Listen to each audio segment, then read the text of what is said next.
Hi ನಮಸ್ತೆ ಎಲ್ಲರಿಗೂ ಹವ್ಯಕ ಪಾಕಶಾಲೆಗೆ ಸ್ವಾಗತ. ಈ ವಿಂಟರ್ಗಂತೂ ಈ ಥರದ ಚಟ್ನಿ ಇದ್ದರೆ ಕಂಪ್ಲೀಟಾಗಿ ಊಟನ ಇದರಲ್ಲೇ ಮಾಡಬೇಕು ಅನಿಸುತ್ತೆ, ಅಷ್ಟು ಚೆನ್ನಾಗಿರುತ್ತೆ. ಬಹಳ ಕಡಿಮೆ ಸಮಯದಲ್ಲಿ ಮಾಡಬಹುದಾದಂತಹ ಈರುಳ್ಳಿ ಬೆಳ್ಳುಳ್ಳಿ ಚಟ್ನಿನ ಇದನ್ನು ಹೇಗೆ ಮಾಡೋದು ಅಂತ ಇವತ್ತಿನ ವಿಡಿಯೋದಲ್ಲಿ ನೋಡ್ಕೊಂಡು ಬರೋಣ. ಬನ್ನಿ ಹಾಗಾದರೆ ಮಾಡೋ ವಿಧಾನನ ನೋಡೋಣ. ಈ ಚಟ್ನಿಯನ್ನು ಪ್ರಿಪೇರ್ ಮಾಡ್ಕೊಳ್ಳೋದಕ್ಕೆ ಮೊದಲಿಗೆ ನಾನು 2 ಮೀಡಿಯಮ್ ಸೈಜಿದ್ದು ಈರುಳ್ಳಿಯನ್ನು ತಗೊಂಡಿದ್ದೀನಿ. ಆಮೇಲಿಂದ ಒಂದು ಬೆಳ್ಳುಳ್ಳಿ ಇದೆ, ಆಮೇಲೆ ಕರಿಬೇವು ಸೊಪ್ಪು, ಇವಿಷ್ಟನ್ನು ತಗೊಂಡಿದ್ದೀನಿ. ಇದನ್ನು ನೋಡಿ ಈ ಥರ ಗ್ರಿಲ್ ಮೇಲೆ ಇಟ್ಕೊಂಡು ಸ್ಟವ್ ಮೇಲೆ ಮೀಡಿಯಮ್ ಉರಿನಲ್ಲೇ ಮಾಡ್ತಾ ಇದ್ದೀನಿ. ಇದನ್ನು ಈ ಥರ ಬೇಯಿಸಬೇಕು, ವಿಡಿಯೋದಲ್ಲಿ ತೋರಿಸಿರೋ ಥರ ಚೆನ್ನಾಗಿ ಹೊರಡಿಸ್ಬೇಕು. ಅದನ್ನು ಇಕ್ಕುಳದ ಸಹಾಯದಿಂದ ನೋಡಿ 2 ಸೈಡು ಅಥವಾ ಸುತ್ತಲೂ ಚೆನ್ನಾಗಿ ಬೇಯುವಂತೆ ನೋಡಬೇಕು. ತುಂಬ ಸಾಫ್ಟ್ ಆಗಬೇಕಿದು, ಒಳಗೆ ಎಲ್ಲ ಸರಿಯಾಗಿ ಬೇಯಬೇಕು. ಅಲ್ಲಿ ತನಕ ಹೀಗೆ ಹೊರಡಿಸ್ತಾ ಈ ಥರ ಬೇಯಿಸ್ಕೊಳ್ಬೇಕು. ಸರಿಯಾಗಿ ಬೆಂದ ನಂತರ ಇದನ್ನು ತೆಗಿಬೋದು. ನೋಡಿ, ಬೆಳ್ಳುಳ್ಳಿಯನ್ನು ಆಗಲೇ ನಾನು ತೆಗೆದೆ, ಅದು ಬೇಗನೆ ಬೇಯುತ್ತೆ. ಈರುಳ್ಳಿಗೆ ಒಂದು ಸ್ವಲ್ಪ ಟೈಮ್ ಬೇಕಾಗುತ್ತೆ. ಹೊರಗಡೆ ಸಿಪ್ಪೆ ಎಲ್ಲ ಕಪ್ಪಾಗೋ ತನಕ ಅದನ್ನು ಹೀಗೆ ಹೊರಳಿಸ್ತಾ ಹುರ್ಕೊಳ್ಬೇಕು. ಆಮೇಲೆ ನೋಡಿ, ನಿಮಗೆ ಖಾರಕ್ಕೆ ಎಷ್ಟು ಬೇಕೋ ಅಷ್ಟು ಮೆಣಸನ್ನು ತಗೊಳ್ಬೇಕು. ನಾನಿಲ್ಲಿ ಒಂದು 6 ಮೆಣಸನ್ನು ಈ ಥರ ಗ್ರಿಲ್ ಮೇಲೇ ಹುರ್ಕೊಳ್ತಾ ಇದ್ದೀನಿ. ಮೆಣಸನ್ನು ಈ ಥರ ಹುರಿಯುವಾಗ ಸ್ವಲ್ಪ ಜಾಗ್ರತೆಯಲ್ಲಿ ಹುರ್ಕೊಳ್ಬೇಕು. ಸುತ್ತಲೂ ಹೀಗೆ ಹೊರಡಿಸುವಾಗ ಬೆಂಕಿ ಹತ್ಕೊಳ್ಳುತ್ತೆ, ನೋಡಿಕೊಂಡು ಹೀಗೆ ಮಾಡ್ಕೊಳ್ಬೇಕಾಗತ್ತೆ. ನೋಡಿ, ಈ ಥರ ಬೆಂಕಿ ಹತ್ತುಕೊಂಡು ಉರಿತು ಅನ್ನುವಾಗ ಸ್ಟವನ್ನು ಆಫ್ ಮಾಡಬೇಕು. ಈ ರೀತಿ ಮಾಡಿ ಹಾಕೋದ್ರಿಂದ ಚಟ್ನಿಗೆ ತುಂಬಾ ಪರಿಮಳ ಬರುತ್ತೆ. ಕಟ್ಟಿಗೆ ಒಲೆ ಇದೆ ಅಂತಂದರೆ ಅದರಲ್ಲೂ ಕೂಡ ಈ ಥರ ಸುಟ್ಟು ಮಾಡ್ಕೊಳ್ಬೋದು. ಚಟ್ನಿಗೆ ತುಂಬಾ ರುಚಿಯಾಗಿ ಆಗುತ್ತೆ. ಇಲ್ಲೀಗ ಮೆಣಸನ್ನೆಲ್ಲ ತೆಗೆದು ಇನ್ನೊಂದು ತಟ್ಟೆಗೆ ಹಾಕ್ತಾ ಇದ್ದೀನಿ. ಇನ್ನು ಪ್ರತಿಯೊಂದನ್ನು ಅಷ್ಟೇ, ಈರುಳ್ಳಿ ಆಗಲಿ ಬೆಳ್ಳುಳ್ಳಿ ಮೆಣಸೆಲ್ಲ ತಣ್ಣಗಾಗಬೇಕು. ಸರಿಯಾಗಿ ಇದು ಆರಿದ ನಂತರ ಇದರ ಸಿಪ್ಪೆಯನ್ನೆಲ್ಲ ತಗೊಳ್ಬೇಕು. ಇನ್ನು ಕರಿಬೇವು ಸೊಪ್ಪನ್ನು ಕೂಡ ಇದೇ ಥರ ಗ್ರಿಲ್ ಮೇಲೆ ಇಟ್ಕೊಂಡು ಬಾಡಿಸ್ಕೊಳ್ಬೇಕು. ಸ್ವಲ್ಪ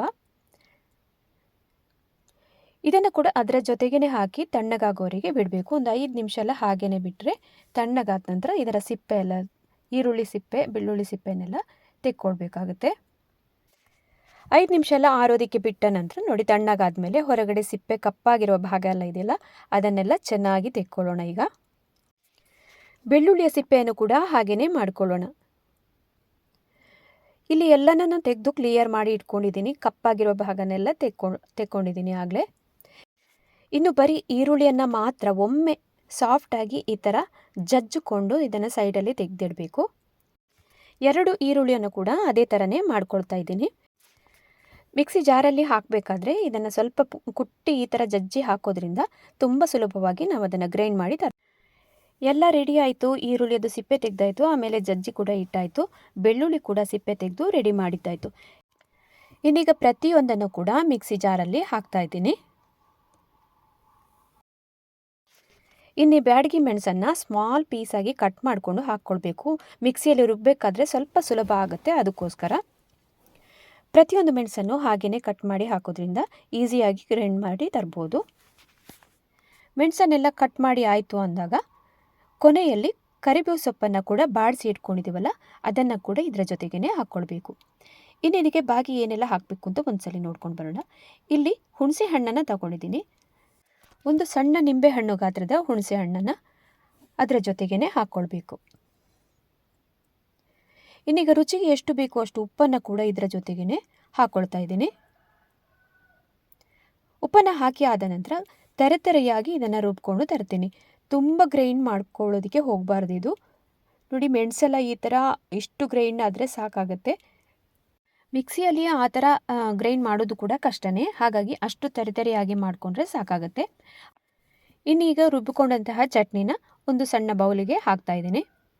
ಇನ್ನು ರುಬ್ಬೋ ಕಲ್ಲು ಇದ್ದರೆ ರುಬ್ಬೋ ಕಲ್ಲಲ್ಲಿ ಕೂಡ ಹಾಕಿ ಈ ಥರ ಇದನ್ನು ಚಟ್ನಿನ ರೆಡಿ ಮಾಡ್ಕೊಳ್ಬೋದು. ಅದು ಇನ್ನೂ ಟೇಸ್ಟಿಯಾಗಿರುತ್ತೆ, ತುಂಬಾ ಚೆನ್ನಾಗಿ ಬರುತ್ತೆ. ಚಟ್ನಿಯನ್ನೆಲ್ಲ ಮಿಕ್ಸಿಯಿಂದ ತೆಗೆದು ನಾವು ಬೌಲಿನೊಳಗೆ ಹಾಕಿದ್ದಾಯಿತು. ಇನ್ನೀಗ ಕೊನೆಗೆ ಇದಕ್ಕೆ ಕುದೀತಿರುವಂತಹ ಎಣ್ಣೆನ ಹಾಕ್ಕೊಳ್ಬೇಕು. ಇಲ್ಲಿ 1 ಟೇಬಲ್ ಸ್ಪೂನ್ ಆಗೋಷ್ಟು ಎಣ್ಣೆನ ತಗೊಂಡಿದ್ದೀನಿ. ಅದನ್ನು ನೋಡಿ ಉರಿ ಮೇಲೆ ಇಟ್ಕೊಂಡು ಈ ಥರ ತುಂಬ ಚೆನ್ನಾಗಿ ಬಿಸಿ ಮಾಡಿಕೊಳ್ಬೇಕು. ಕುದ್ದಿರಬೇಕು ಎಣ್ಣೆ. ಕುದಿಯುವಂತಹ ಎಣ್ಣೆನ ನೋಡಿ ಈ ಥರ ಚಟ್ನಿ ಮೇಲೆ ಹಾಕ್ಕೊಳ್ಬೇಕು. ನೋಡಿ, ಈ ಥರ ಹೀಗೆ ಮೇಲಿಂದ ಎಣ್ಣೆನ ಹಾಕಿ ಆದ ನಂತರ ಚೆನ್ನಾಗೊಮ್ಮೆ ಮಿಕ್ಸನ್ನು ಮಾಡ್ಕೊಳ್ಳೋಣ. ಇನ್ನು ಇದನ್ನು 1 ವಾರ ಕೂಡ ಹಾಗೆಯೇ ಇಟ್ಕೊಳ್ಬೋದು, ಏನು ಕೆಡಲ್ಲ ಇದು. ಇನ್ನು ಬರೀ ಅನ್ನದ ಜೊತೆಗಲ್ಲದೆ ಇದನ್ನು ರಾಗಿ ಮುದ್ದೆನೋ ಅಥವಾ ಚಪಾತಿ ಜೊತೆಗೂ ಹಾಗೂ ಕೂಡ ಇದು ತುಂಬಾ ರುಚಿಯಾಗಿರುತ್ತೆ ತಿನ್ನೋದಕ್ಕೆ. ಈ ವಿಂಟರಲ್ಲಂತೂ ಈ ಥರದ ಚಟ್ನಿಯನ್ನು ಮಾಡಿ ತಿಂದರೆ ಅನ್ನದ ಜೊತೆಗಂತೂ ಇನ್ನೂ ತುಂಬಾ ಚೆನ್ನಾಗಿರುತ್ತೆ. ಕೆಮ್ಮು ದಮ್ಮು ಅಥವಾ ಏನಾದರೂ ಇದ್ರೆಲ್ಲ ಈ ಥರದ ಚಟ್ನಿನೆಲ್ಲ ತಿನ್ಬಹುದು. ಈರುಳ್ಳಿಯನ್ನು ಕೂಡ ಹಾಕಿರ್ತೀವಲ್ಲ, ಆರೋಗ್ಯಕ್ಕೆ ಬಹಳನೇ ಒಳ್ಳೆಯದು. ಹಾಗೆಯೇ ಬೆಳ್ಳುಳ್ಳಿ ಕೂಡ ಹಾಕಿರೋದ್ರಿಂದ. ಈರುಳ್ಳಿ ಬೆಳ್ಳುಳ್ಳಿ ಚಟ್ನಿನ ನೋಡ್ಕೊಂಡು ಬಂದಾಯ್ತಲ್ಲ. ವಿಡಿಯೋ ಇಷ್ಟ ಆದಲ್ಲಿ ಲೈಕ್, ಶೇರ್, ಸಬ್ಸ್ಕ್ರೈಬ್ ಮಾಡಿ. ಮುಂದೆ ಇನ್ನೊಂದು ವಿಡಿಯೋದಲ್ಲಿ ಸಿಗ್ತೀನಿ. ಅಲ್ಲಿ ತನಕ ನಮಸ್ಕಾರ.